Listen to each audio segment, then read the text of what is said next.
হোয়াটসঅ্যাপে কিন্তু দারুণ একটা আপডেট চলে এসেছে। আর এই আপডেটের ফলে আপনি কিন্তু হোয়াটসঅ্যাপে নতুন চ্যানেল খুলতে পারেন। আজকের এই ভিডিওতে আমি আপনাদের এ থেকে জেড পর্যন্ত পুরো ব্যাপারটি দেখিয়ে দেবো, তাই আজকে আর বেশি দেরি করব না। হাই বন্ধুরা, আমি তৌফিক আর আপনারা দেখছেন আমাদের ইউটিউব চ্যানেল তৌফিক খান। তাহলে চলুন ভিডিওটি শুরু করা যাক। আমরা এখন চলে এসেছি মোবাইল স্ক্রিনে। এখান থেকে সরাসরি হোয়াটসঅ্যাপের যে অ্যাপ্লিকেশন সেটাকে ওপেন করে নেব।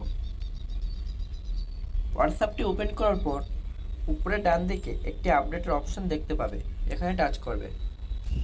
এখানে টাচ করার পর তোমাদের সামনে এরকম একটি পেজ চলে আসবে। তারপর এই পেজটার একটু নিচের দিকে আসলে তোমরা দেখতে পাবে চ্যানেলের একটি অপশন। এই চ্যানেল অপশনের পাশে তোমরা একটি প্লাস আইকন দেখতে পাবে। এই প্লাস আইকনটার উপর টাচ করবে। প্লাস আইকনে টাচ করলে তোমরা এখানে দুটি অপশন দেখতে পাবে। দুটি অপশনের মধ্যে প্রথমে যে অপশনটি রয়েছে ক্রিয়েট চ্যানেল। হোয়াটসঅ্যাপে একটা চ্যানেল তৈরি করার জন্য এখানে যে প্রথম অপশনটি রয়েছে ক্রিয়েট চ্যানেল, এই অপশনটির উপর টাচ করবে। এই পেজটার একটু নিচের দিকে আসলে তোমরা তিনটে অপশন দেখতে পাবে। এই তিনটে অপশনের মধ্যে প্রথম যে অপশনটি রয়েছে anyone can discover your channel. এর মানে হচ্ছে তোমরা হোয়াটসঅ্যাপে যে চ্যানেলটি তৈরি করছো সেই চ্যানেলটি পাবলিক চ্যানেল, যে কেউ তোমার চ্যানেলে অ্যাড হতে পারবে। তারপরের যে অপশনটি রয়েছে people see your channel not you. এর মানে হচ্ছে তুমি হোয়াটসঅ্যাপে যে চ্যানেলটি তৈরি করছো সেই চ্যানেলটি সবাই দেখতে পাবে, কিন্তু তোমার হোয়াটসঅ্যাপের যে অ্যাকাউন্টটা আছে সেটা কেউ দেখতে পাবে না। তারপরে যে অপশানটি রয়েছে you are responsible for your channel. এর মানে হচ্ছে হোয়াটসঅ্যাপের চ্যানেলের জন্য হোয়াটসঅ্যাপের কিছু গাইডলাইন বা নিয়ম রয়েছে, সেগুলো তোমার মেনে চলতে হবে। এই তিনটে জিনিস দেখে নেওয়ার পর এই পেজটার একদম নিচে যে অপশানটি রয়েছে কন্টিনিউ, এই কন্টিনিউ অপশানটির উপর টাচ করবে। এরপর তোমাদের কাছে এই পেজটি চলে আসবে। এই পেজটার প্রথম অপশানটি রয়েছে প্রোফাইল পিকচার। হোয়াটসঅ্যাপে যে চ্যানেলটি তুমি তৈরি করছো সেই চ্যানেলের জন্য একটি প্রোফাইল পিকচার দিতে হবে। এখানে প্রোফাইল পিকচার দেওয়ার জন্য এই অপশানটির উপর টাচ করবে। এরপর তোমার ফোনের গ্যালারিটাকে ওপেন করে নেবে।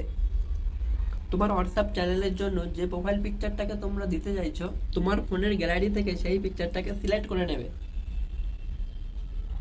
ফটোটাকে সিলেক্ট করার পর তোমাদের সামনে এই পেজটি চলে আসবে। এরপর নিচে যে অপশানটি রয়েছে ডন, এই ডন অপশানে টাচ করবে। তাহলে যে ফটোটা তোমরা সিলেক্ট করলে সেই ফটোটা তোমার হোয়াটসঅ্যাপ চ্যানেলে প্রোফাইল পিকচারে চলে আসবে। প্রোফাইল পিকচারটি সিলেক্ট করার পর দ্বিতীয় যে অপশানটি রয়েছে চ্যানেল নেম। হোয়াটসঅ্যাপে যে চ্যানেলটি তোমরা তৈরি করছো সেই চ্যানেলের কি নাম তোমরা দিতে চাইছো সেটা এখানে দিয়ে দেবে। তোমার পছন্দ মতো নামটি দিয়ে দেওয়ার পর তারপরে অপশানটি রয়েছে ডিসক্রিপশন। ডেসক্রিপশন মানে হচ্ছে এখানে তোমার হোয়াটসঅ্যাপ চ্যানেলের সম্বন্ধে কিছু লিখতে হবে। এরপর তোমরা ডিসক্রিপশনটি লিখে নেওয়ার পর নিচে যে অপশানটি রয়েছে ক্রিয়েট চ্যানেল, এই ক্রিয়েট চ্যানেল অপশানটির উপর টাচ করবে। তাহলে তোমার হোয়াটসঅ্যাপ চ্যানেলটি তৈরি হয়ে যাবে। হোয়াটসঅ্যাপ চ্যানেলটি তৈরি হওয়ার পর উপরে বাঁ দিকে তোমার হোয়াটসঅ্যাপ চ্যানেলটার উপর টাচ করবে। এরপর তোমার কাছে এই পেজটি চলে আসবে। এই পেজটার নিচের দিকে তোমরা একটা শেয়ারের অপশন দেখতে পাবে। এই শেয়ার অপশানে টাচ করলে তোমার হোয়াটসঅ্যাপ চ্যানেলের লিঙ্ক যে কোনো কাউকে শেয়ার করতে পারবে। সেই লিঙ্কের উপর টাচ করে যে কেউ তোমার চ্যানেলে যুক্ত হতে পারবে। এরপর তোমরা হোয়াটসঅ্যাপ চ্যানেলে কোনো কিছু পরিবর্তন করতে চাইলে উপরে যে 3 ডট দেখতে পাচ্ছ এখানে টাচ করবে। তাহলে তোমরা এডিটের একটি অপশান দেখতে পাবে, এই এডিট অপশানটির উপর টাচ করবে। তাহলে তোমরা তোমাদের হোয়াটসঅ্যাপের নাম ডেসক্রিপশন পরিবর্তন করতে পারবে। আশা করছি তোমরা বিষয়টি বুঝতে পেরেছো। যদি ভিডিওটি ভালো লেগে থাকে তাহলে অবশ্যই আমাদের চ্যানেলটি সাবস্ক্রাইব করে নেবেন। আবার দেখা হচ্ছে নতুন কোনো ভিডিও নিয়ে।